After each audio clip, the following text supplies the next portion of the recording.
오늘 그 창세기 49장 28절부터 50장 3절 말씀을 통해서 저희가 지금 그 2주간 주의 음성을 듣고 있는데요. 주님께서 지난주에 28절부터 32절을 통해서 주셨던 첫 번째 메시지는 그겁니다. 하나님께서는 세상 속에 살지만 언약 백성으로서 하나님의 나라를 사모하는 성도들을 기뻐하신다라고 말씀하셨어요.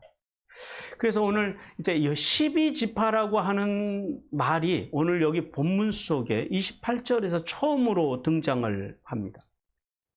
그래서 28절 말씀을 통해서 하나님께서는 두 가지 사실을 우리에게 알게 하셨어요. 먼저 28절 상반절을 통해서 야곱의 12아들들에 대한 예언이 아들들만을 위한 예언이 아니라 누구를 위한 예언이라고 12지파, 그 아들들을 중심으로 세워질 이스라엘의 12지파를 위한 예언이고, 우리가 이미 그 예언이 어떻게 성취되었는지는 이미 제가 앞에서 말씀을 드렸습니다.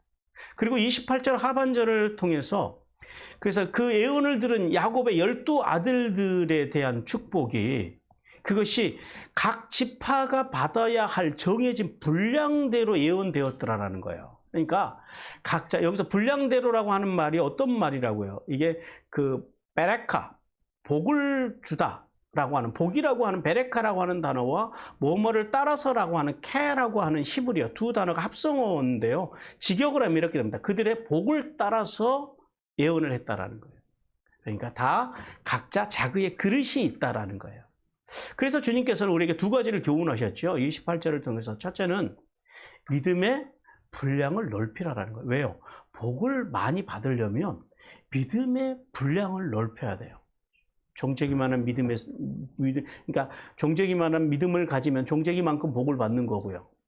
예, 한강만한 믿음을 가지면 한강만한 복을 받는 거고요. 그러니까 복을 받고 안 받고는 하나님께 달려 있는 거예요. 결국 나에게 달려 있는 거예요. 네, 나에게 달려있다. 이 말씀을 하시는 거예요. 그래서 입을 크게 열라라는 거예요. 그 믿음의 분량을 넓히라는 거예요. 그리고 또 한 가지 주셨던 교훈은 그거죠. 사명에 충성하라라는 거예요. 12지파가 하나님께로부터 사명을 받았지만은 그들이 자신들이 받은 그 사명, 그 예언을 가지고 12지파 누구도 불평해요, 안 해요? 안 해요. 받은 대로 그대로 그들이 하나님께로부터 온 예언이기 때문에 그들이 그대로 믿음의 분량대로 받는 거예요. 그리고 어떤 지파는 저주를 극복하고 복을 받는 지파도 있었고, 또 엄청난 복을 받았음에도 불구하고 그 후손들이 감당하지 못함으로 이제 망하는 지파도 있었고, 여러 가지 모습들이 있다라는 거예요. 그래서 사명에 충실한 삶에 대해서 말씀하셨습니다. 그래서 주님께서는 그럼 우리의 사명이 뭐냐? 그리스도인들의 사명은 크게 두 가지로 말씀을 드렸습니다. 하나는 뭐라고요? 예수 그리스도가 복음이라고 하는 사실을 가서 나팔 부는 삶을 살아가라. 말하기는 오늘 이제 목장 모임들 하면서 이제는 올해부터는 그것도 좀 했으면 좋겠어요. 각 목장별로 해마다 한 명씩 우리가 좀 누군가를 이렇게 우리가 교제해야 될 사람들과 교제해서 이제 전도할 수 있는, 나팔을 불어서 대속죄일로 초대할 수 있고 장막절을 이룰 수 있는 사람들을 좀 이렇게 만들면 좋겠어요. 그래서 목장별로 전도하는 일들을 해도 좋을 것 같아요. 그리고 또 하나의 사명은 그거예요. 모든 것, 모든 생명들을요, 돕고 세우고 살리는 것. 그것이 성도들의 사명이더라라는 거죠. 그리고 29절에서 32절을 통해서 이제 자신의 장례식에 대해서 예언하는 야곱에 대해서 말씀합니다. 하나님께서 이 본문을 통해서 세 가지를 알게 하셨어요. 첫 번째는 29절 상반절을 통해서 죽음에 대한 야곱의 어떤 그런 생각. 야곱은 죽음을 어떻게 생각했다고요? 죽음은 끝나는 것이 아니라 어떤 것으로요? 하나님의 나라, 하나님의 백성으로 거두어 들여지는 것이라고는, 이 죽음이라고 하는 그런 그 생각을 야곱이 가지고 있었고, 유대인들이, 히브리인들이 그런 생각을 가지고 있었다. 그것이 성경적인 죽음에 대한 생각이라는 말씀을 들었고요. 그리고 29절 하반절과 30절에서 반드시 조부 아브라함이 햇사람 에브론에게서 산 가나안 마물의 막벨라 굴의 동굴에다 장례식을 치러달라는 거예요. 그러니까 근데 이 말씀이 그냥 단순히 장례식에 대한 말씀이라고요? 아니면은 땅에 대한 언약에 대한 말씀이라고요? 예. 언약에 대한 말씀이라는 사실에 대해서 말씀하셨어요. 그리고 31절과 32절을 통하여서 사랑하는 사람과 함께 있기 열망하는 야곱. 그래서 이제 조부 아브라함과 이삭과 그리고 또 할머니와 어머니와 그리고 아내들과 함께 거하기를 소망하는. 그래서 우리는 여기서 만남이 끝이 아니에요. 우리 만남은 여기서 끝이 아니고 우리는 다시 영원한 하나님의 나라에서 다시 만나야 됩니다. 우리는 여기서는 좀 누가 앞서가니 뒤서가니 할 거예요. 그러나 결국은 우리가 하나님 앞에서 다 만나야 된다라는 거예요. 반드시 만나야 됩니다. 한 분도 다른 길로 가면은 안 된다라는 거예요. 그래서 우리가 이 본문을 통해서 하나님께서는 두 가지를 교훈하셨어요. 하나는 뭐예요? 죽음 이후를 그래서 준비하는 삶을 살아가라라는 거예요. 잘 준비하시자고요. 어떻게 준비해요? 사람은 누구에게 다 죽는 것은 정해진 이치이기 때문에 그 다음에는 어떤 뭐가 있다고요? 하나님의 크고 흰 보좌 심판, 백보좌 심판이 있다라는 사실을 알고 말씀과 말씀의 정신으로 그 보좌 앞에 서서 영생으로 들어갈 수 있도록 지금서부터 죽음을 잘 준비하는 그런 삶을 살아가시자고요. 그리고 또 한 가지 주님께 주셨던 교훈은 그거예요. 그래서 우리가 갈 때 신앙적인 유언을 남기고 가자라는 거예요. 어떤 말을 남기고 어떤 모습으로 우리가 죽어갈 것인지, 뭘 자손들에게 남기고 갈 것인지를 생각하고, 우리가 오늘이 있다 그래서 내일도 있으리라는 보장이 없잖아요. 그러니까 미리미리 좀 여러분 시간 나실 때 유언도 미리 좀 써놓으시고 신앙의 유언들을 남기고 갈 수 있는 그런 조상들이 되시기를 주님께서 말씀하셨습니다. 자, 오늘 하나님께서 우리에게 주신 두 번째 메시지 같이 듣겠습니다. 시작. 하나님께서는 하늘아버지와 동행하는 삶을 살고 육신의 부모에게 마음 다해 공경한 성도들을 기뻐하시고 복을 주신다. 예. 자, 33절을 통해서 하나님께서는 야곱이 유언을 마치고 죽어서 하늘에 있는 자기 열조에게로 돌아갔다라고 말씀을 합니다. 오늘 이 33절을 통하여서 하나님께서는 우리에게 두 가지 사실을 알게 해요. 하나는 33절 상반절에서 야곱이 자녀들을 향한 예언의 말씀과 자신의 장례식에 관한 그 모든 것들이 명령이었다라는 거예요. 그 명령을 전하고 침상에 누워서 하나님의 부르심을 받았음에 대해서 알게 하십니다. 오늘 여기 명하기를 그럽니다. 명하기를.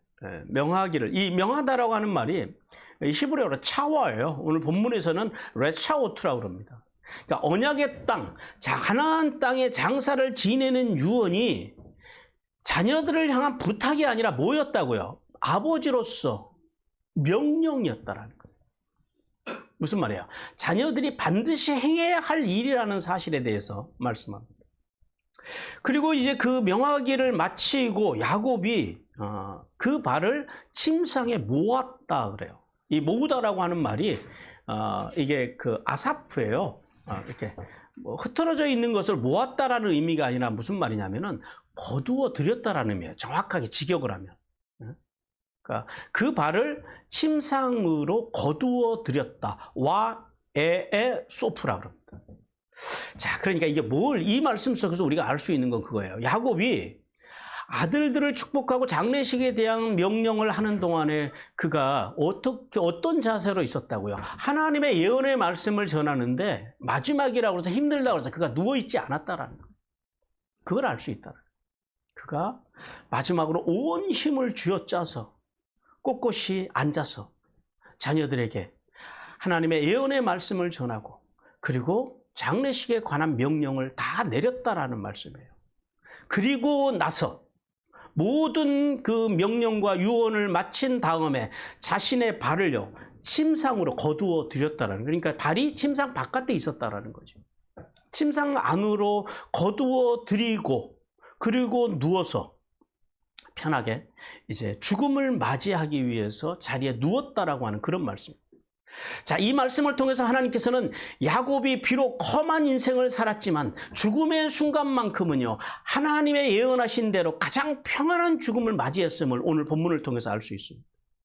우리 창세기 46장 4절 같이 읽겠습니다. 시작. 내가 너와 함께 애굽으로 내려가겠고 반드시 너를 인도하여 다시 올라올 것이며 요셉이 그의 손으로 내 눈을 감기리라 예. 하셨더라. 이 예언이 오늘 본문 속에서 그대로 이루어졌다라는 사실입니다. 그리고 33절 하반절에서 야곱의 생의 모든 사명이 맞춰지고 그가요 평안히 죽었다라는 사실을 알게 하십니다. 오늘 본문에 보니까 그러죠. 숨을 거두니 그럽니다. 예. 히브리어로 가와라 그럽니다. 숨이 끊어졌다라는 거예요. 그리고 와 이그와 그러니까 그리고 숨이 끊어졌다. 이 말씀을 통해서 알 수 있는 건 뭐냐? 그가 평안한 가운데 죽었다라는 사실입니다. 그리고 돌아갔다 그래요. 돌아갔다. 이 돌아갔다라는 말이 앞에서 나왔던 단어하고 똑같아요. 아샤프예요. 모으다, 거두어 들였다라는 거예요. 그러니까 그가 뭐 백해서 돌아간 것이 아니라, 그리고 끝난 것이 아니라 뭐였다고요? 하나님의 마치 이제 그런 거예요. 오늘 본문을 그러니까 수확해서 거두어 들어졌다라는 그런 의미예요. 그래서 숨을 거두니 돌아갔더라. 이 말씀을 직역을 하면 이렇게 됩니다. 그러자 그는 죽었다. 그리고 그는 거두어 들여졌다. 이런 말씀이에요. 자, 이 말씀을 통해서 하나님께서는 야곱의 죽음을요, 슬픔으로 묘사하고 있지 않아요. 그러니까 이 말씀을 통해서, 이 말씀 속에 이거 원문으로 보면은 슬픔이 아니에요. 어떤 풍성함에 대한 그런 느낌을 가져오게 합니다. 그가 하나님께서 맡기신 모든 사명을 잘 감당하고 그리고 추수 때에 수확되어지는 알곡처럼 하나님의 나라, 즉 앞서 선조들이 거하고 있는 선조들이 이제 간 그 영원한 집 하나님의 나라로 어떻게 됐다고요? 모아졌다, 들여졌다라는 거예요. 그곳으로 들어갔음을 말씀합니다. 자, 성도 여러분, 하나님께서는 본절을 통하여서 두 가지를 교훈하십니다. 우리 첫 번째 하나님의 교훈 같이 듣겠습니다. 시작. 예수님과 동행하는 삶을 살 때만 평안한 죽음을 맞이할 수 있다. 우리의 소원은 뭐예요? 연세가 드셔갈수록 우리가 죽을 날이 가까울수록 잘 죽는 것, 이것이 우리의 소원이에요. 그런데 잘 죽는 길이 어디냐면 예수님과 동행하는 삶을 살 때 평안한 죽음을 맞이할 수 있더라라는 거예요.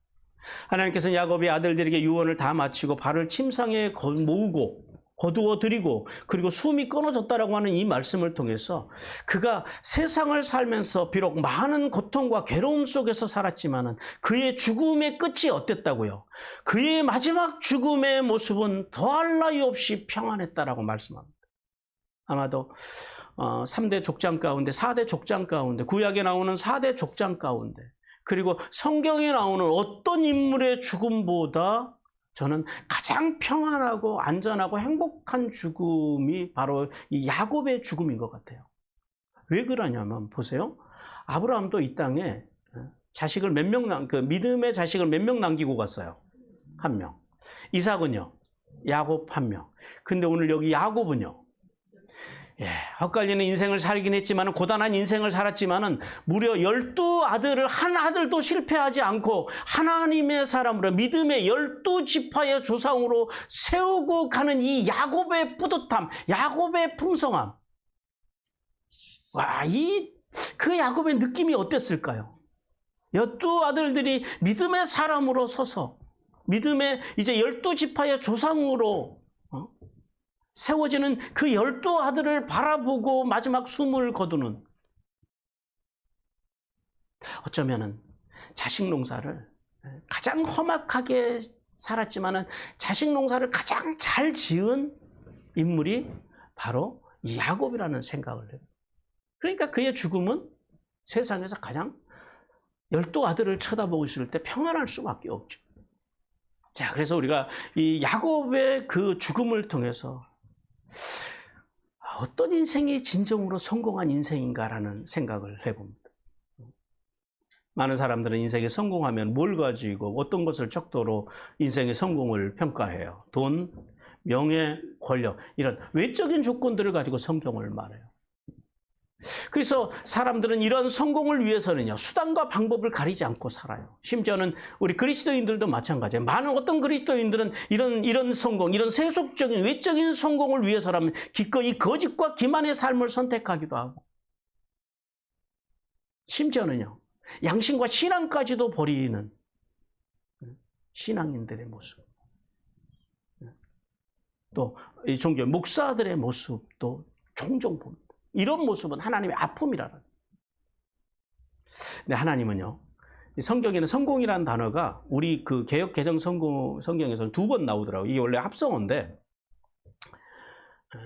성공이라는 단어가 2마디가 나오는데 한 마디는 이거예요. 하나님은 마음과 생각이 교활한 자에게는 결국 성공을 못하게 하신다라고 말씀합니다. 우리 욥기 5장 12절 같이 읽습니다. 시작.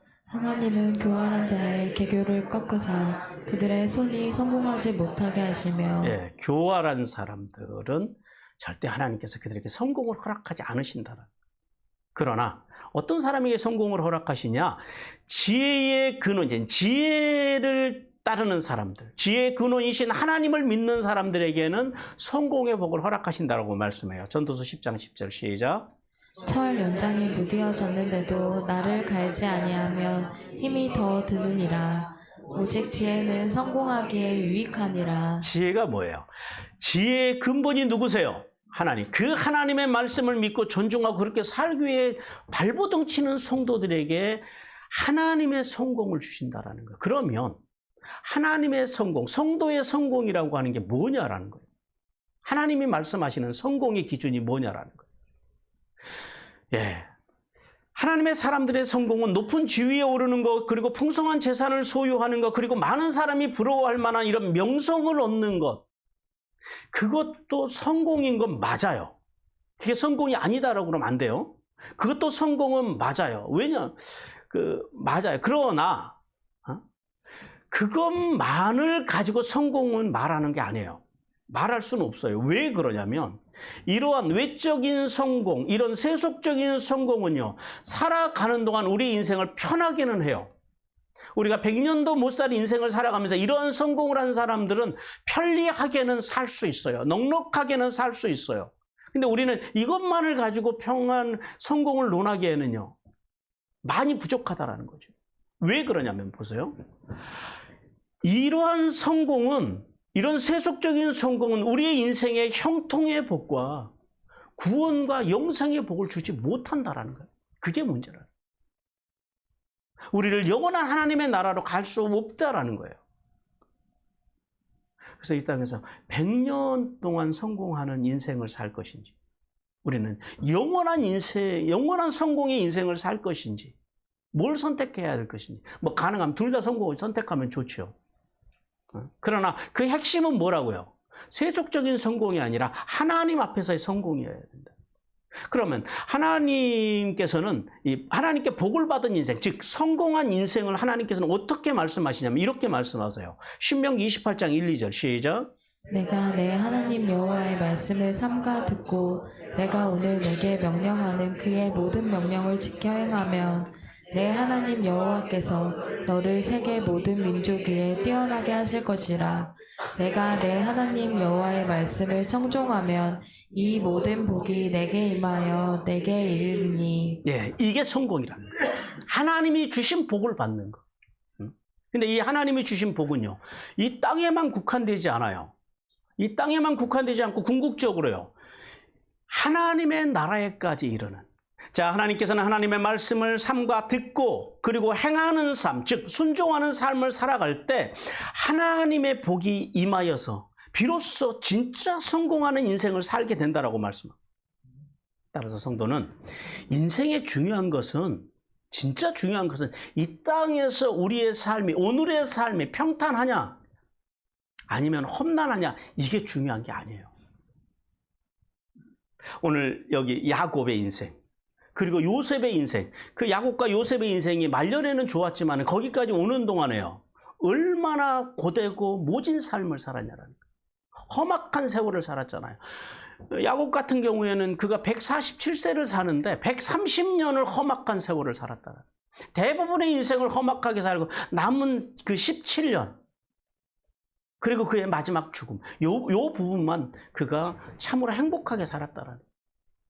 그러니까 평탄하냐 험난하냐가 문제가 아니라 야곱과 요셉과 같이 어떤 삶일지라도, 평탄한 삶일지라도, 때로는요 험악한 삶일지라도 하나님과 동행하는 삶, 즉 하나님의 말씀과 말씀의 정신으로 살기 위해 발버둥 치는 삶이 그 삶을 살아가는 것이 중요하다는 사실을 깨닫기를 주님께서 원하십니다.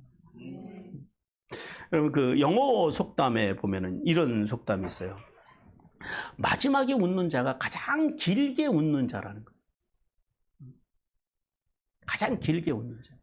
즉 무슨 말이야? 마지막에 웃는 자가 진짜 승리자예요. 진짜 성공한 사람이라고 하는 그런 의미의 말이에요.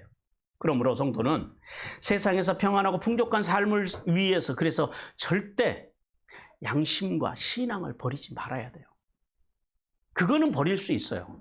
이 세상에서 어떤 부, 명예, 권력 이런 것은 그까짓 거 하면서 버릴 수 있지만 왜 버릴 수 있어요? 이거는 이것은 우리에게 영생을 주지 못하는 거기 때문에 이건 버려도 돼요. 아낌없이 버려도 돼요. 그러나 진짜 버리지 말아야 되는 것이 있다고요. 우리가 인생을 두려움과 버리지 말아야 되는 게 뭐냐면 우리의 양심과 우리의 신앙이라는 거예요. 왜요? 이 양심과 신앙은요, 우리를 어디로 인도해요? 평안으로 인도하는 거예요. 하나님의 나라로 인도한다는 사실을 깨닫기를 주님께서 원하십니다.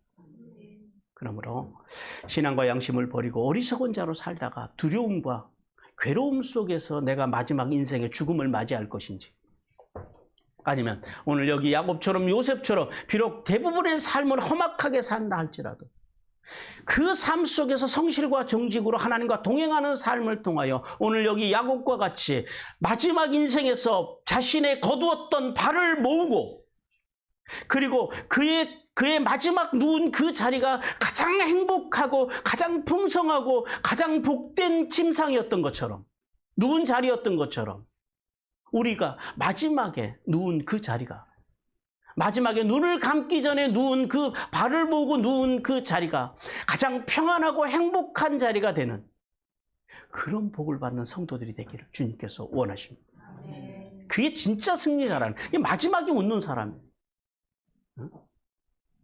더 나아가서 우리의 영혼이 하나님의 나라의 상속자로서 구원과 영생의 복을 누리는 자리까지 가기를 주님께서 원하십니다. 두 번째 하나님께서 우리에게 주시는 교훈 같이 읽겠습니다. 시작.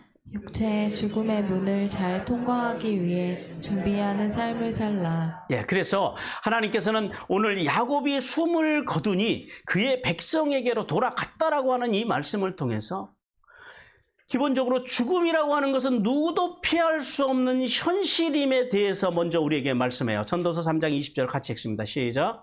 다 흙으로 말미암았으므로 다 흙으로 돌아가나니 다 한 곳으로 가거니와. 예. 흙으로 와서 흙으로 가는 건 정해진 이치고 그 다음에요. 한 곳으로 돌아가는 것도 이치라는 거예요. 그래서 하나님과 동행하는 사람들, 하나님의 말씀과 말씀의 정신으로 살기 위해서 발버둥 치는 사람들은 어디로 모아질까요? 하나님의 나라로. 그 반대쪽에 있는 사람들은 어디로 돌아갈까요? 어디로 모아질까요? 예, 그렇게 됩니다.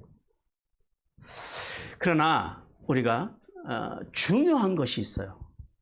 그러니까 우리가 죽음을 평안한 가운데 마주할 것인지 아니면 절망과 두려움 속에서 맞이할 것인지, 요게 중요하다.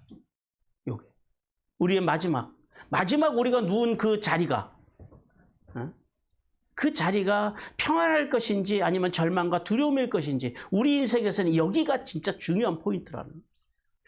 그래서 하나님께서는 모든 인간들이 평안한 가운데 죽음을 맞이하기를 원하십니다. 그러면 우리가 어떻게 평안한 죽음을 맞이할 수 있을까요? 먼저 우리가 죽음에 대한 확실한 그 생각을 가져야 돼요. 죽음이라고 하는 것은 우리가 오늘 여기 본문 속에서도 보지만 끝이 아니라고요. 이걸 알아야 돼요. 그러니까 죽음이라고 하는 것은 한 영역에서 이 영역으로, 그러니까 여러분이 오늘 집에서 교회로 오셨잖아요. 이게 죽음이라는 거예요. 이런 개념이라는 거예요. 우리가 이 세상에서, 이 육신의 몸을 입고 살아가는 이 세상에서 부활의 몸을 입고 영원한 세계로 이동해서 가는 개념이라는 거예요. 고린도후서 5장 8절 같이 읽습니다. 시작. 우리가 담대하여 원하는 바는 차라리 몸을 떠나 주와 함께 있는 그것이라. 네, 우리의 몸을, 육신의 몸을 떠나는 게 죽음이라는 거예요.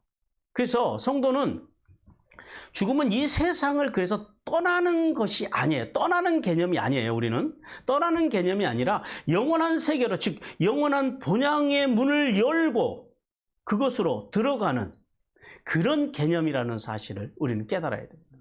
그래서 하나님께서는 오늘 본문에서도 그러잖아요. 야곱이 이 세상을 떠났다라고 말씀하지 않으세요. 뭐라 그래요? 그 백성에게로 돌아갔더라라고 말씀하시죠. 모아졌다라는 거예요. 그 백성들에게로. 우리는 앞서간 아브라함으로부터 시작해서 아담 할아버지부터 시작해서 아브라함으로 다윗으로 바울이나 베드로나 이런 어르신들이 앞서간 그 믿음의 선배들이 있는 선조들이 계시는 그곳으로 우리는 이 세상을 떠나면 같이 그분들이 모여서 살고 계시는 그곳으로 우리는 가게 될 것이라는 사실. 그리고 그 다음으로 성도는 우리가 알아야 되는 건 뭐냐면 살아있는 동안에 그래서 이 죽음이라고 하는 문을 잘 통과할 준비를 하면서 살아야 된다는 거예요.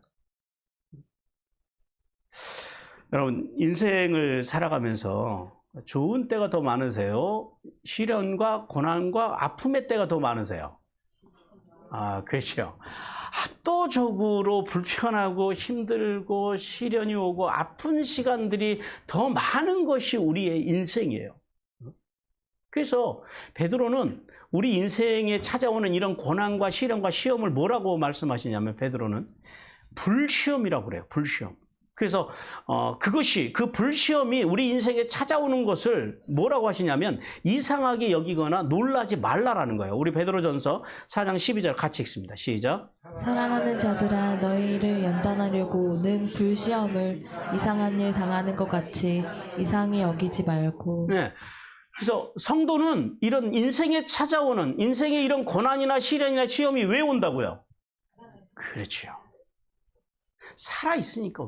살아있기 때문에 찾아오는 이것을 이상하게 생각하고 놀라지 말라라는 거예요. 당연히 오는 거예요, 안 오는 거예요? 오는 거예요. 예수를 잘 믿어도 오고, 예수를 적당히 믿어도 오고, 왜 하나님 나는 예수를 잘 믿는데 이런 고난이 오고 저 사람은 안 온다고 생각을 해요. 근데 안 오는 사람은 없어요. 다 와요. 단지 우리는 내 고난이, 내 시험이, 내 유혹이 그냥 커 보일 뿐이에요. 그래서 베드로는 성도가 죽음이라고 하는 문을 열고 영광의 나라에 잘 들어가기 위해서는 그래서 이 인생의 불시험, 인생에 찾아오는 이 고난, 시련, 시험을 잘 맞이해야 된다는 거예요. 뭐라고 말씀하시냐면 이렇게 말씀해요. 베드로전서 4장 13절입니다. 시작. 오히려 너희가 그리스도의 고난에 참여하는 것으로 즐거워하라. 이는 그의 영광을 나타내실 때에 너희로 즐거워하고 기뻐하게 하려 함이라. 도리어 그런 인생에 찾아오는 살아있기에 찾아오는 고난과 시련과 시험을요 어떻게 맞이하라고요? 즐거움과 기쁨으로 맞이하게.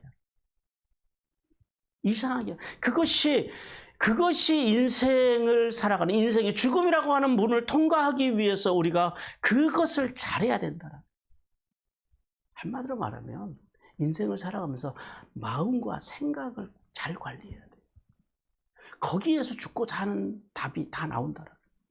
그러므로 성도는 장차 하나님의 나라에서 주어질 영광의 면류관을 바라보며 오늘 살아있기에 만나는 고난과 시련과 시험을 잘 이김으로 이 죽음의 문을 통과할 때에 말로 다할 수 없는 엄청난 기쁨 가운데서 지나갈 수 있는 성도들이 되기를 주님께서 원하십니다.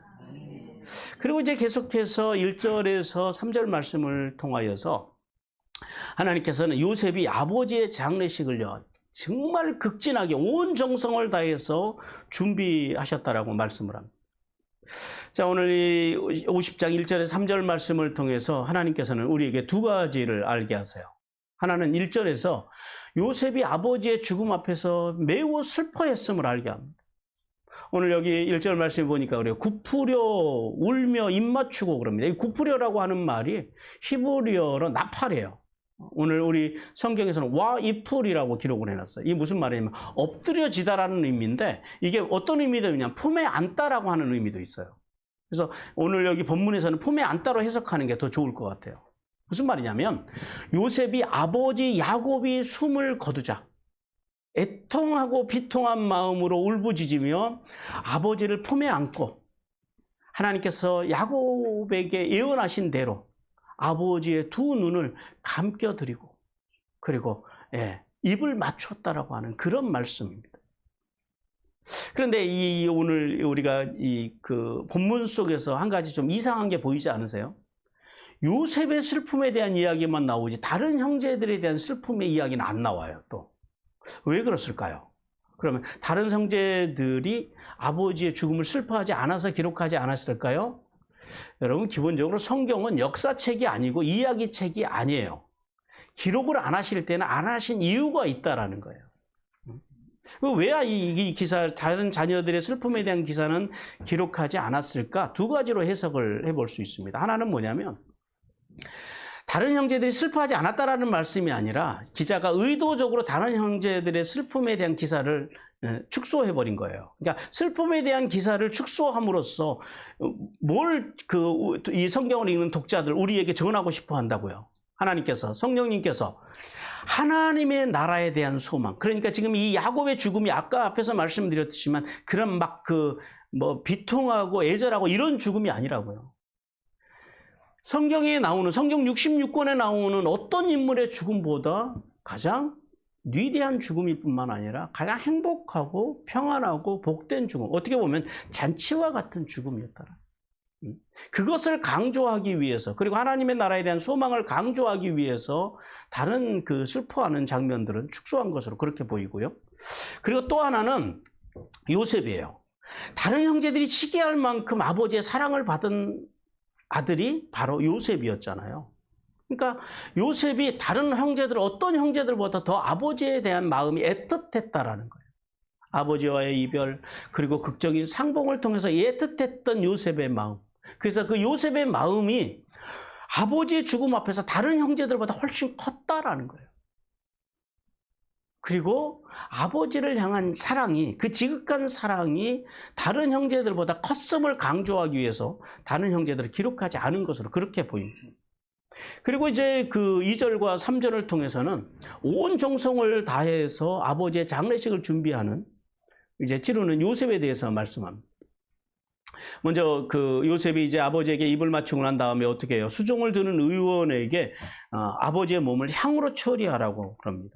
여기서 수종 드는 의사에게 그러죠. 이게 직역하면 그래요. 그의 종들에게, 곧 그 의사들에게 그래요. 그러니까 요셉과 같은 사람들, 그 고대 시대의 높은 지위에 있는 사람들은 많은 시종들이 있어요. 많은 시종들을 거느리고 다니는데 그 중에는 요셉의 건강을 관리해주는 주치의가 있었다라는 거예요. 그래서 요셉이 그 자신의 주치의에게 명령을 하는 거예요. 아버지의 시신을 방부 처리하도록. 근데 성경에 이렇게 시신을 방부 처리하는 경우는 이제 이 야곱이 처음입니다. 이제 물론 요셉도 이제 훗날 했고요. 그래서 향으로 처리함에 그래요. 이게 히브리어로 라하노트인데 그래요. 시체 속에다 향료를 넣어가지고 썩지 않게 했다라는 거예요. 근데 이 시체를 보관하는 관습은 히브리인들의 관심은 아니에요. 히브리인들은 시체가 죽으면 그리고 바로 굴을 파서 그 굴 속에다가 넣는 그런 그 장례 풍습을 가지고 있습니다. 이것은 애굽 사람들의 전통적인 관습인데 왜 그러냐면 애굽 사람들이 신앙과 관련이 있어요. 몸이 죽은 다음에 혼이 갔다가 다시 그 몸 속으로 되돌아온다라고 하는 그런 신앙을 가지고 있었어요. 그래서 그 이집트 하면 뭐가 많이 생각나세요? 미라. 그래서 미라를 처리하는 거예요. 미라로 만들어서 보존을 해요. 역사가 그 헤로도토스의 기록에 의하면 애굽인들이 미라를 만드는 방법에 대해서 자세하게 기록을 해놨는데요. 먼저 이제 미라를 어떻게 만드냐면은 이 사람의 콧구멍으로 관 같은 걸 넣어가지고 이 뇌에 있는 뇌를 이게 다 제거를 한대요. 그래서 뇌를 다 이제 긁어내고, 그리고 거기에다 뭘 채우냐면은 모략과 향을 채워 넣어요. 썩지 않도록. 모략이 방부하는 게 있거든요. 방부가. 그리고 이제 제일 잘 썩는 부위가 뭐냐면 이 장기 쪽입니다. 그래서 그 다음에 배를 가른 다음에 그 배 안에 있는 장기들을 다 끄집어내요. 그리고 그 빈자리에다가는 똑같이 향료들을 채우는 다음에 꼬면 돼요. 그리고 나서 이제 그 천연 그 탄산소다로, 뭐 오늘날로 말하면 알코올 같은 거겠죠. 그 탄산소다로 온몸을 깨끗하게 씻은 다음에 고무진액을요 듬뿍 바른대요. 그리고 난 다음에 뭘로 감아요? 세마포로. 그러니까 그 미라들이 다 그 보면은 이렇게 천을 감고 있잖아요. 그게 세마포예요. 고무진액을 바른 다음에 세마포로 시신을 다 싸서 그리고 관에 넣는다고 해요. 그러면은 그 이 시실 안에서 긁어낸 이제 창자 같은 경우에는 상자에 넣어가지고 따로 보관하거나 뭐 묻는 것이 아니고 또 이 창자는 나일강에 갖다 버린다네요. 왜 그러냐 봤더니 이 애굽 사람들은 이 배를 부정적인 개념으로 봐요. 그러니까 많은 음식을 탐욕해서 먹고 그 다음에 또 무절제하게 음주하는 이 배를 범죄의 장소로 애굽인들은 생각을 한대요. 그래가지고 이 배에서 나온 창자는 그 상자에 넣어가지고 나일강에다 그냥 다 던진다라는 거예요. 자, 그러나 오늘 요셉이 아버지의 시신을 미라로 방부 처리한 것은 왜 그래요? 유대인들의 아니 그 애굽 사람들의 전통을 따라서가 아니고 아버지의 유언을 이루어 드리기 위해서 그랬다라는 거예요. 아버지의 장례식을 치르려면 어디까지 가야 돼요? 가나안까지 가야 되잖아요. 아무리 빨리 가도 12일이에요. 근데 뭐 장례식하고 어쩌고 가면요. 그 사이에 시신이 다 썩어버린다라는 거예요. 그래서 이제 야곱이 이제 아버지의 시신을 미라로 방부 처리를 한 것을 우리는 알 수 있습니다. 그런데 오늘 야곱의 시신을 그 방부 처리하는 미라로 만드는 기간이 며칠 걸렸대요? 40일 걸렸다래요. 40일. 이 당시 그 애굽 사람들은 신분이 높은 사람일수록 정성을 다해서 더 오랜 시간을 갖고 이 미라로 만들어요. 그러니까 40일을 그 이제 40일이나 그 야곱의 시신을 방부 처리하는데 걸렸다라고 하는 것은 무슨 말이에요? 애굽의 최고위직인 총리의 아버지에 대한 최고의 예우를 받았다라는 거예요. 최고의 예우를 했다라는 거예요. 그 다음에 40일이 이어서 며칠 동안 장례식을 치렀다고요? 70일을 치렀다는 거예요. 70일 동안 애굽 사람들이 야곱을 위해서 크게 큰 소리를 내며 울었더라고 말씀해요. 그러니까 70일 동안 장례식을 치른 거예요. 그런데 이것도 애굽에서는 왕이 죽잖아요. 그럼 72일을 장례식을 치러요. 그런데 거의 지금 70일을 그러니까 장례식을 치렀다라는 건 뭐예요? 왕의 버금가는 지금 장례식이에요. 그러니까 여러분 지금 이 야곱의 장례식이요. 어마어마한 장례식입니다. 70일 동안 치렀던 장례식이라는 거예요. 그러니까 무슨 말이에요? 야곱의 최고의 예우로 거의 국가장으로 야곱의 장례식이 치루어졌다라는 거예요. 자, 이 사실을 통해서 우리가 알 수 있는 건 그거죠. 요셉의 권세가 얼마나 막강했는지를 우리는 알게 하고요. 또 하나 우리가 더 알게 하는 게 뭐냐면 야곱의 인생이 애굽 사람들에게 큰 감동을 주고 애굽 사람의 큰 존경을 받았음을 암시해 주는 대목이 바로 여기라는 거예요. 자, 성도 여러분. 오늘 이 본문을 통해서 하나님께서는 우리에게 두 가지를 교훈하십니다. 첫 번째 교훈 같이 듣겠습니다. 시작. 성도의 죽음 이후에는 영광이 기다리고 있음을 알라. 예, 야곱의 장례식에 관한 기사를 보면 이게 참 놀라워요. 왜 그러냐면은 창세기 속에서 지금 마지막 장이 50장이잖아요. 그러니까 50장이 총 26장으로 이루어져 있어요. 그런데 이 야곱의 장례식이요. 무려 절반 13장에 걸쳐서 야곱의 장례식의 기사가 기록되어 있어요.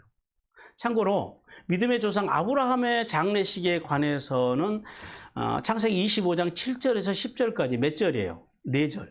4절만 기록이 되어 있고요. 그 다음에 이삭의 장례식 같은 경우에는 더 짧아요. 35장 27절에서 29절까지예요. 그러니까 3절에 불과하다라는 거예요. 그런데 오늘 야곱의 장례식은요. 무려 13절에 거쳐서 기록되어 있다는 거예요.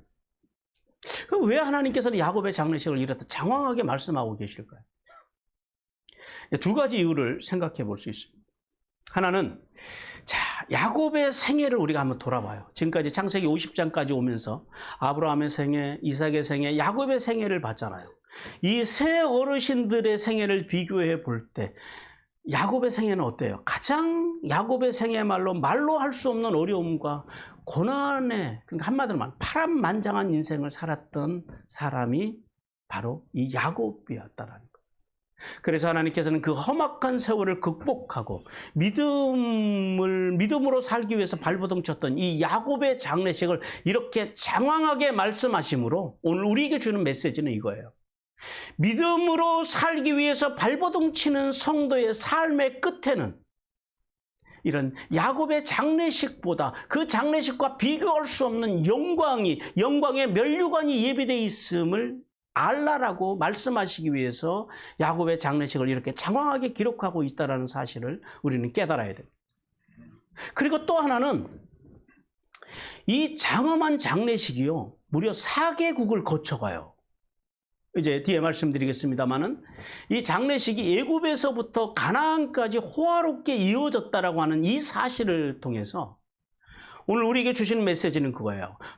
믿음의 성도가 이 세상을 떠나게 되면 오늘 여기 야곱의 장례식과는 4개국에 걸쳐서 그리고 40일 그리고 70일 무려 100열흘에 걸치는 그런 화려한 장례식보다 더 엄청난 환영이, 더 엄청난 영접이, 우리의 영혼을 영접하는 일이 천국에서 우리를 위해서 예비되어 있음을 알게 하십니다.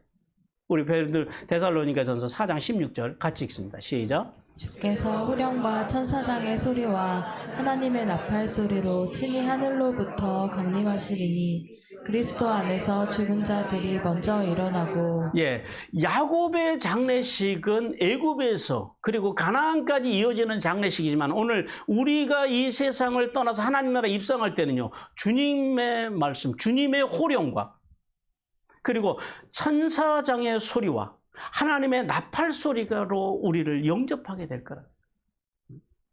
따라서 성도는 오늘 살아있음으로 만나는 인생의 어려움과 고난을 믿음으로, 즉 예수 그리스도의 말씀을 믿고 존중하고 그렇게 살기 위해 발버둥 치는 삶으로 야곱이 죽은 후에 이렇게 상상할 수 없는 예우와 영광을 누린 것처럼 믿음으로 사는 우리에게 야곱의 장례식과는 비교도 안 될 하나님의 나라의 영접과 그리고 영광이 기다리고 있음을 깨닫기를 주님께서 원하십니다.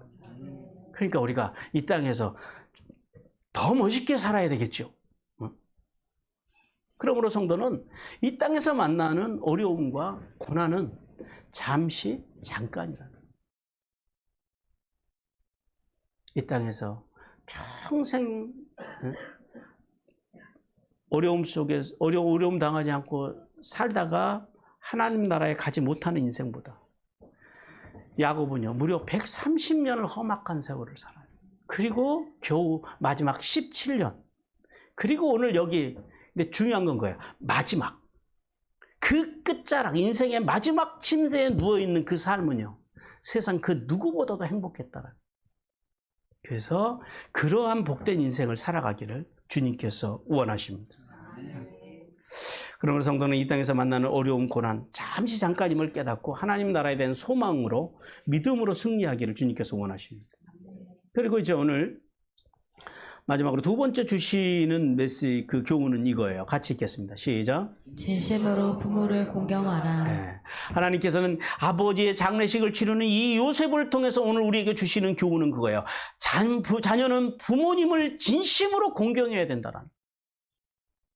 자, 아버지가 죽자 요셉이 어떻게 해요? 아버지의 시신을 안고 울면서 아버지의 눈을 감겨드리고 그리고 아버지에게 입을 맞추고 그리고 자신의 시종들을 시켜서 최고의 예우로 아버지의 장례식을 준비하다. 그리고 아버지의 시신을 40일 동안 정성을 다해서 이제 방부 처리를 하고 그리고 70일 동안 거의 이제 왕급의 예우를 갖추어서 최고의 예우와 장엄한 장례식으로 아버지에 대한 사랑을 다 합니다. 근데 이렇게 장례식을 치고도요, 야곱을 향한 아버지를 향한 요셉의 그 슬픔이 다 채워지지를 못해요. 그래서 이 장례식의 행렬이 어떻게 이어지냐면요, 애굽에서 이제 출발을 해요. 애굽에서 출발해가지고 원래는 브엘세바로 올라가서 브엘세바에서 바로 그 헤브론으로 올라가면은 넉넉 잡고 한 하루나 열 이틀이면 가는 길이에요. 그런데 어디로 가냐면요. 전날 아버지가 저 북쪽에서 바다나람으로 내려와가지고 요단강을 건너가요. 그 여리고 앞으로. 이제 뭐 정확하게 거긴지는 모르겠습니다. 하여튼 요단강을 건너서 가나안을 가요. 마찬가지로 이 요셉이 아버지의 그 장례식의 행렬을 어디로 잡냐면 4개국을 잡아요. 애굽에서 출발해가지고 그 다음에 모압, 암몬을 거쳐서 그리고 그 느보산 그쪽을 끼고 이제 요단 평야로 내려가요. 그리고 요단강을 건너서 가나안으로 가요. 이런 장례 일정을 잡는데 오늘 그 성경 말씀에 보니까요. 그 요단강을 건너기 전에 아닷 타작 마당에 이르렀을 때 거기서 아버지를 이제 이 요단강을 건너면 바로 이제 머지않아 헤브론이고 헤브론에 장나하면 아버지를 볼 수 없다라고 하는 그 슬픔 때문에 그 아닷 타작 마당에서 7일 동안 머물면서 아버지를 애곡했다 그래요. 우리 창세기 50장 10절 말씀 같이 읽겠습니다. 시작. 그들이 요단강 건너편 아닷 타작마당에 이르러 거기서 크게 울고 애통하며 요셉이 아버지를 위하여 7일 동안 애곡하였더니. 자 보세요. 이 말씀을 통해서 아버지를 향한 요셉의 마음이 어떠했는지를 우리가 알잖아요. 아버지를 그 보내드리는 그 마지막 마음, 그 얼마나 그 마음이 크고 애틋했는지를 알게 합니다. 따라서 성도는 요셉과 같이 부모님을 섬기는데 어떻게 섬겨야 된다고요? 진심으로 부모를 공경하는 삶을 살아야 한다라고 주님께서 말씀하십니다. 그러면 어떻게 하는 것이 부모를 잘 공경하는 삶입니까? 좋은 음식을 해드리고 좋은 집을 마련해드리고 좋은 재물, 출세와 같은 것으로 부모님을 기쁘게 하는 것도 부모님을 잘 공경해드리는 일이에요. 하지만 하나님께서 말씀하시는 부모의 공경은 단순히 그런 어떤 보여지는 외형적에만 있는 것이 아니라 마음과 뜻과 정성을 다해서 하나님을 사랑하듯이 부모님을 사랑하는 것, 이것이 진짜 부모 공경이라는 사실을 깨닫기를 주님께서 원하십니다. 즉 부모를 공경한다라고 하는 것은 어떤 세상적인 조건이나 방법이 아니라 어떤 문제라고요? 뭐의 문제라고요? 마음의 문제. 이걸 알아야 된다. 오늘 마음을 다해서 부모님을 공경하는 이 요셉을 통해서 자 보세요. 아무리 좋은 것으로 부모를 대접한다고 해도 자녀의 마음속에 부모님을 향한 진실함 그리고 사랑함 그것이 없다면 그 부모 공경은 결국 가증한 행위에 불과하다는 사실이에요. 그래서 예수님께서는 그런 가증한 마음으로 부모를 공경하는 바리새인들에게 이렇게 말씀하셨어요. 창세기 마가복음 7장 9절에서 13절 말씀입니다. 같이 읽습니다. 시작. 또 이르시되 너희가 너희 전통을 지키려고 하나님의 계명을 잘 저버리는도다. 모세는 내 부모를 공경하라 하고 또 아버지나 어머니를 모욕하는 자는 죽임을 당하리라 하였거늘 너희는 이르되 사람이 아버지에게나 어머니에게나 말하기를 내가 드려 유익하게 할 것이 보르반 곧 하나님께 드림이 되었다고 하기만 하면 그만이라 하고 자기 아버지나 어머니에게 다시 아무것도 하여 드리기를 허락하지 아니하며 열가 전한 전통으로 하나님의 말씀을 폐하며 또 이 같은 일을 많이 행하느니라 하시고. 예, 우리가 소위 하나님을 섬기고 교회를 섬기고 그런다라는 명목으로 부모님을 등한시하는 것, 그것은 가증한 공경이다. 마음이 없는 것이라는 거예요. 따라서 자녀된 성도 여러분, 그리고 하늘 아버지를 섬기는 성도 여러분, 가증한 마음으로 요셉과 마음이 아니라 요셉과 같은 진실한 마음으로 부모님을 공경하고 하나님을 섬기는 자녀가 되기를 주님께서 원하십니다. 왜냐하면 요셉과 같이 아버지와 이와를 슬퍼하면서 차마 요단강을 건너지 못하고 7일 동안이나 심히 애곡한다 할지라도 그 부모님을 섬기고 싶어도 그 애곡하는 것처럼 섬기고 드리고 싶어도 섬기지 못하고 드리지 못할 시간이 우리 인생 가운데 곧 온다라는 사실. 그러므로 자녀된 성도는 어쩌면 오늘이 부모님을 배울 수 있는 마지막 날이라는 마음으로 진심으로 부모님을 공경함으로 하늘의 복과 땅의 복을 받는 자녀가 되기를 주님께서 원하십니다.